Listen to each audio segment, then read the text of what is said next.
Leero video gyenkoze sigenda kwogera ku bifa Kampala, sigenda kwogera ku bifaawa Dubai.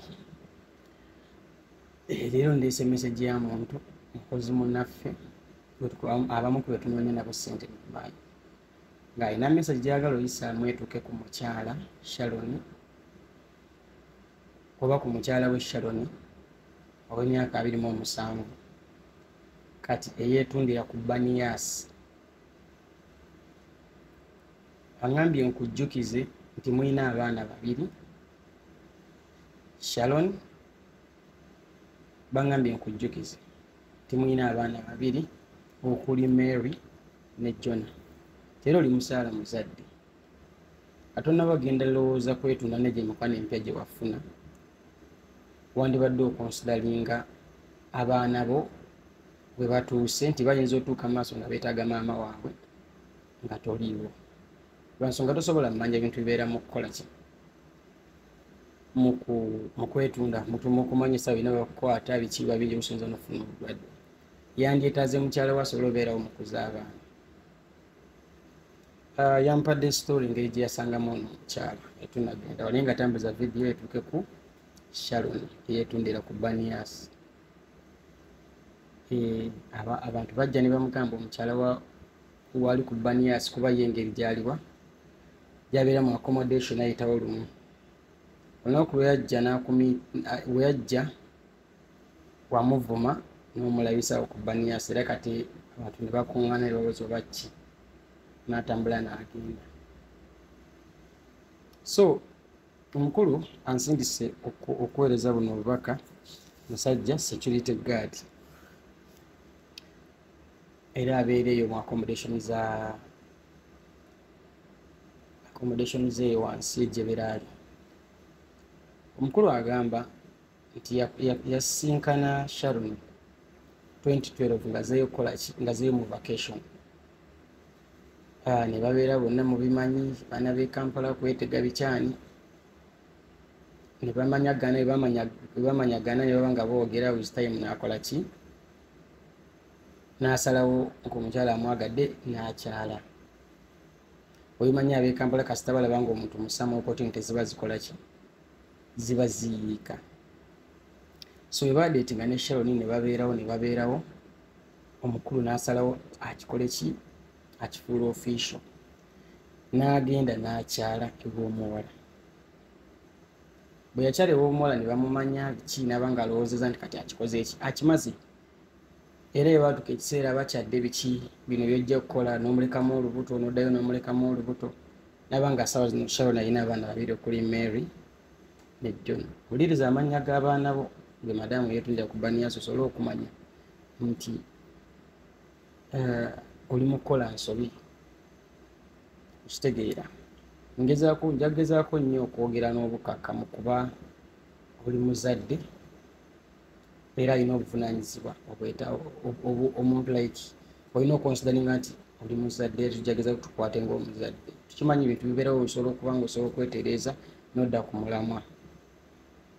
So agamba nti omwazaala abaana bo babiri n'aba nga akola kimuzimanyi ssente za wano oluusi zeesiba we zijja, ate abantu abamu kati omulimu gwa security gwabanga maanyi luli n'ennaku zino gwakola ki, abasinga babasala ssente, abasinga ne babivaamu.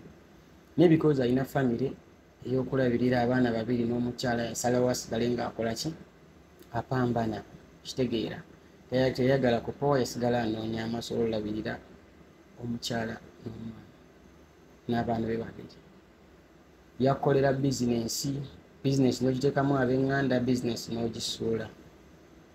Kitegeera yaŋŋamba eryali edduuka lyonna yaddayo ng'amasa gonna makalu.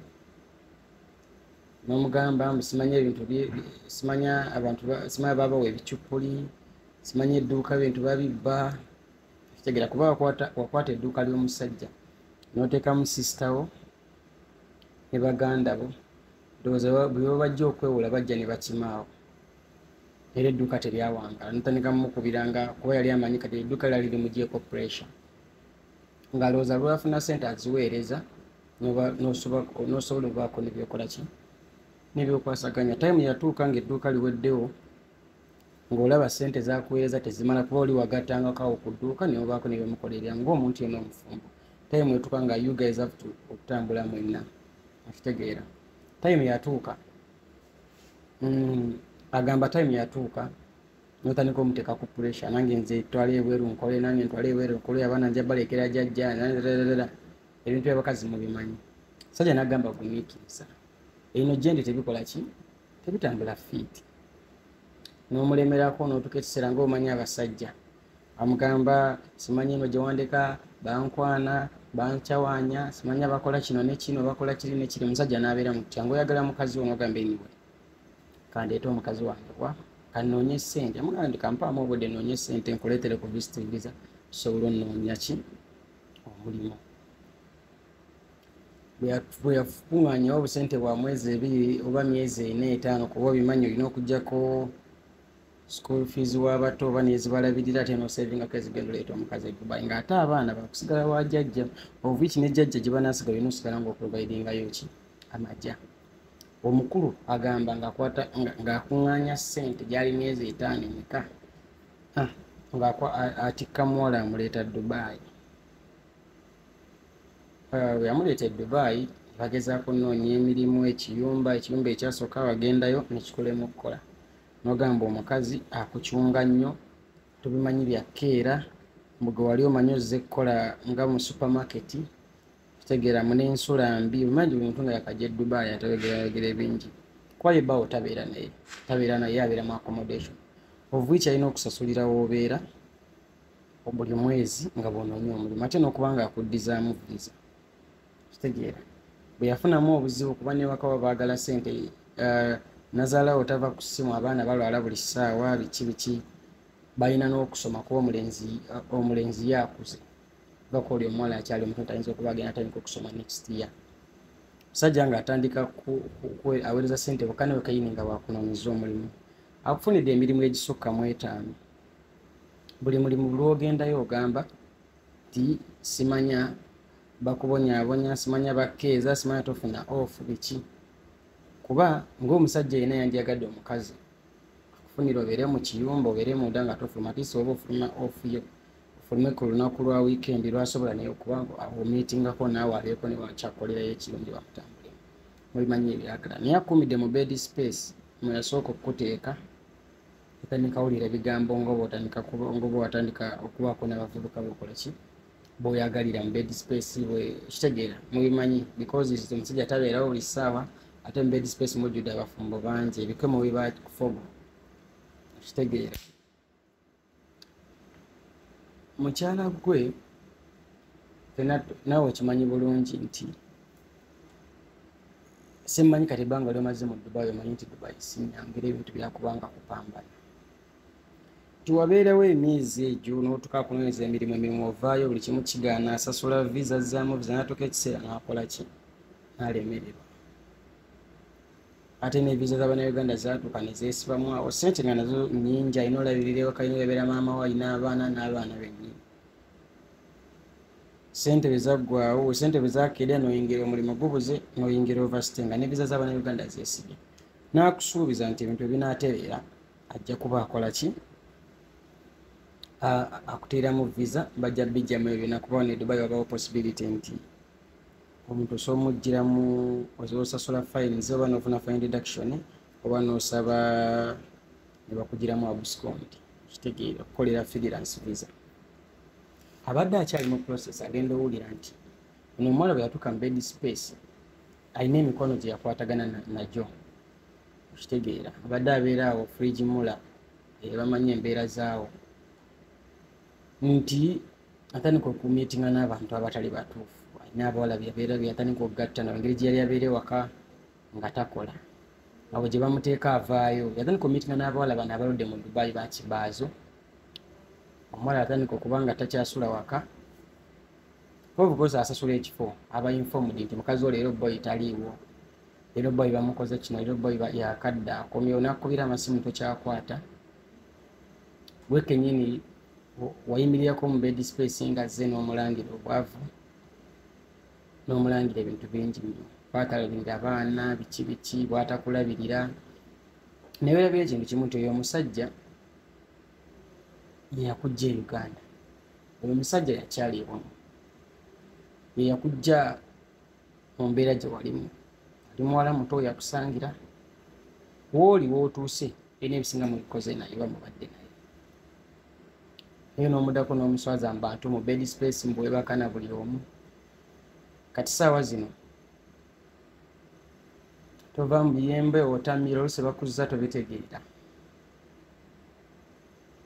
Ekisinga omuluma nti yakuteekamu obudde bwe, yakuteekamu ssente ze era akulinamu n'abaana. Yandiyagadde obeere ng'osala puleesha oddeyo osobole okukola ki?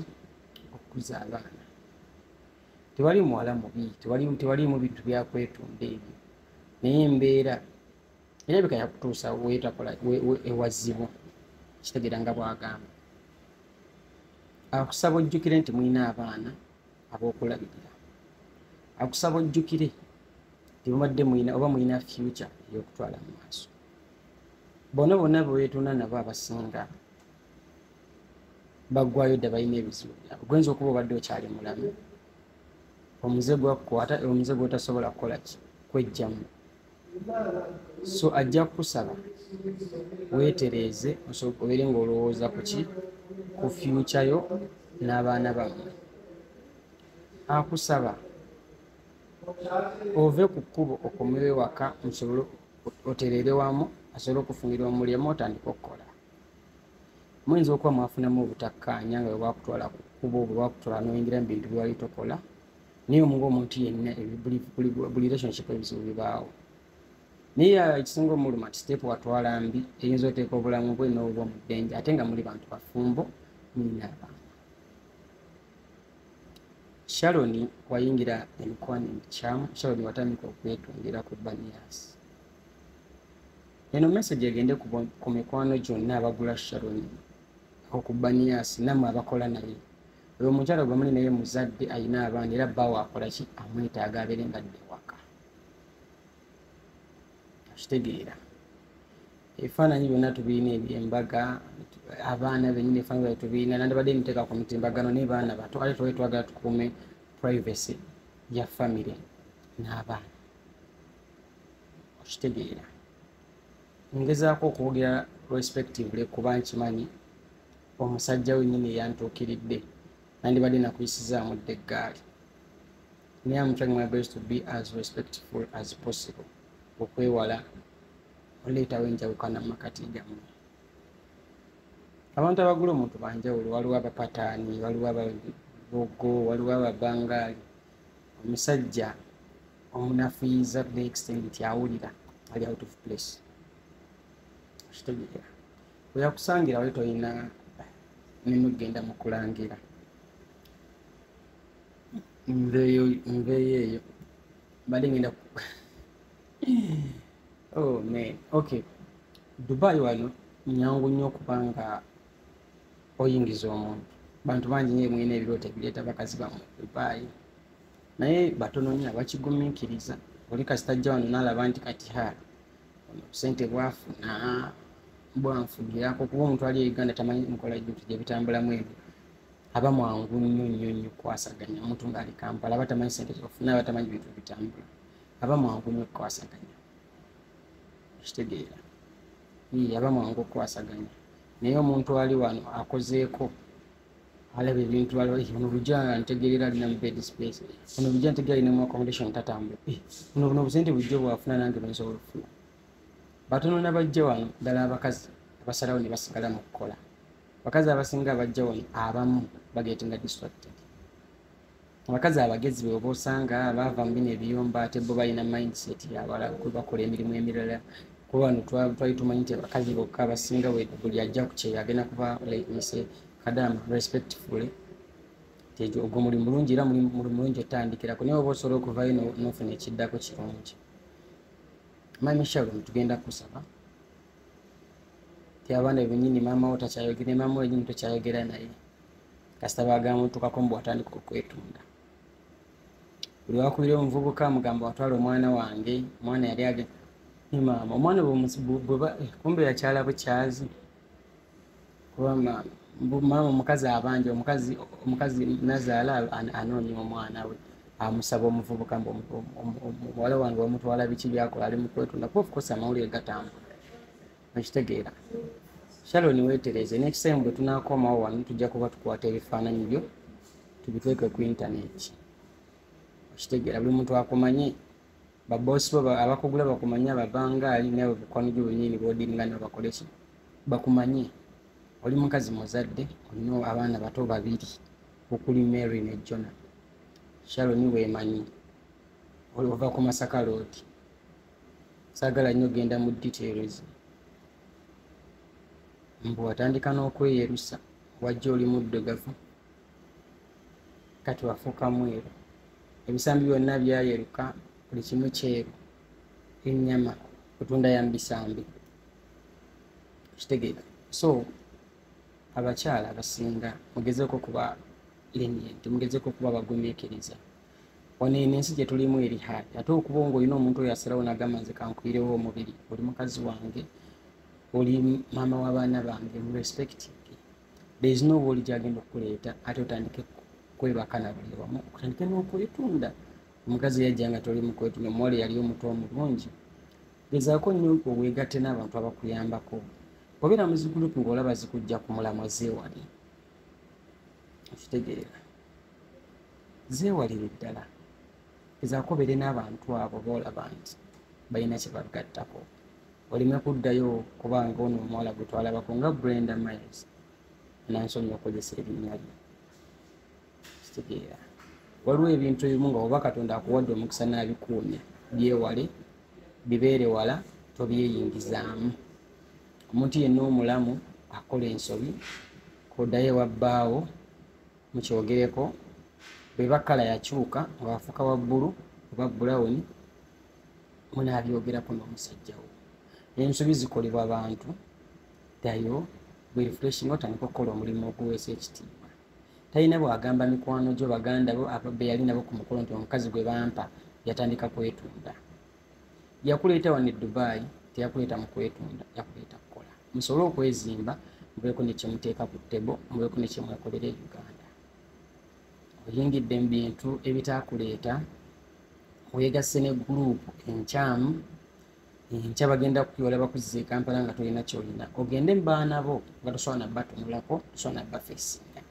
amawulire ganatuuka ku baana bo ne bagamba maama gwe mwatu maama waffe yagenda atandika kwetunda omusajja teyakuyisa bubi wali osula yali asasulawo tewali nsonga yali ekwebasa n'abasajja wali osula nabo lwa nsonga wali olina ogumiikirizamu Katonda embeera wano ensi yeesiba neetereera kitegeera wonte ekintu kiri permanent it's always about ups and downs tusuubira okuba nga wali osobola okukyandastanira ng'omukazi akuze alina ne ku baana tokyali mwana muto nti oli wakusika tokyali mwana muto nti oli wa biki ebintu byakwekwata mpola sajja omuswazizza buli muntu ku baniasa akumanyi wafuuka mweru ekiro kyonna oyaka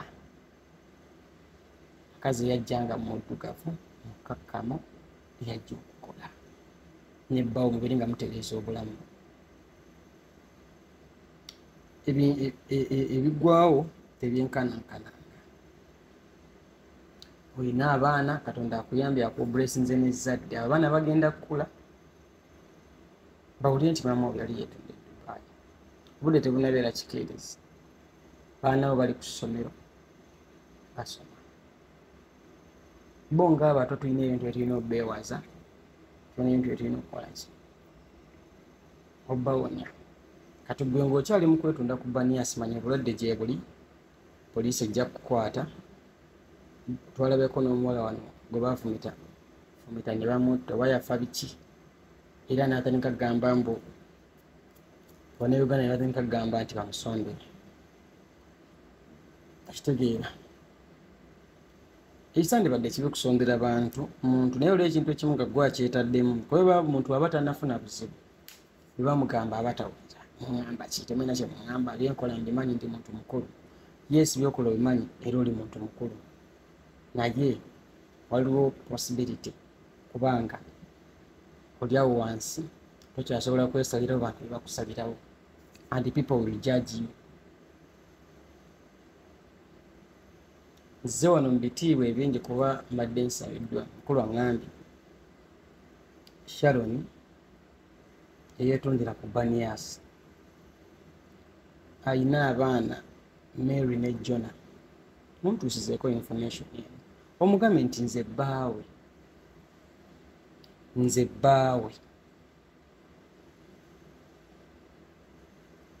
erinnya ly'omusajja kandikuwa bulungi message esobola okukutuukako bulungi.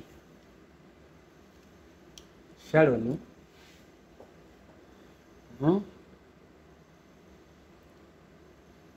bbaawo eyakyala ewammwe amanyiddwa maama we ne taata we gwe bayita Joseph. Kijja kwongerako ddala ng'abeera Bwayiise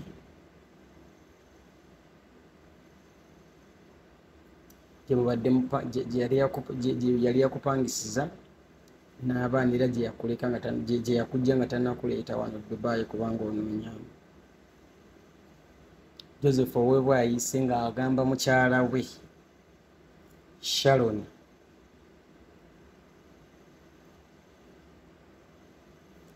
Namata, kati kanjogera erinnya eryokubiri.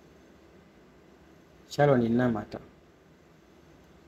aweetundira Banias ng'olina abaana babiri mu Joseph ow'e Bwayiise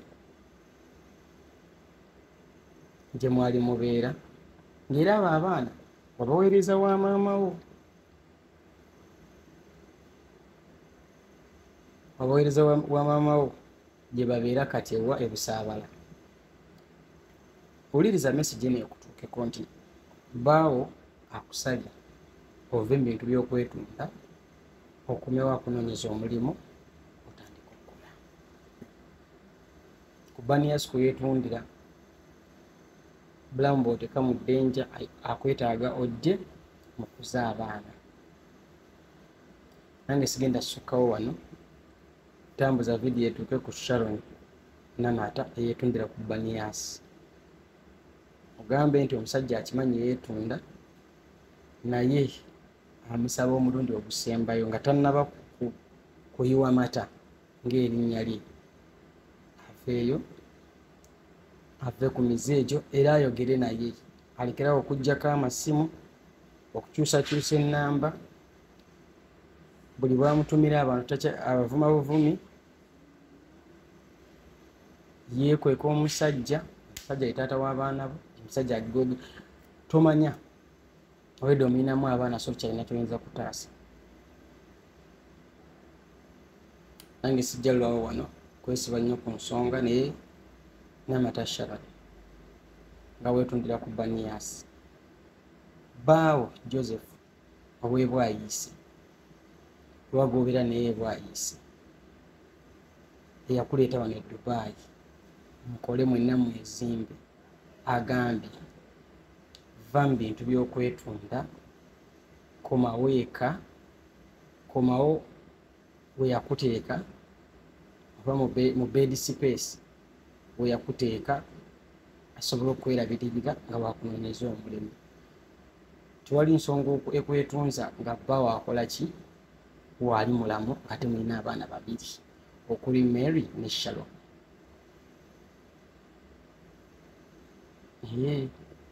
So message eno ekutuukeko osobole okuva mu mize gye embi girimu obuzibu, poliisi ejja kukukwata sofuna obulwadde. Tokwata bintu bya musajja bijajaamya kuteekamu babangaali Bapakisitaani balogo simanya baki musajja alina omunafuyiza kuba olina omwoyo omutono. Sandyagadde nandibadde njagala nkuyiseemu eggaali naye n'ebifaananyi byo biibino wano mbirina, but katusuubire this message finds you well, osobole okuba nga weetereza mutima. Omusajja teyandibadde ng'akola alarm. He's doing this because akwagala era akulaba mu future, akulabamu omulamwa, akimanya ensobi zikolebwa bantu.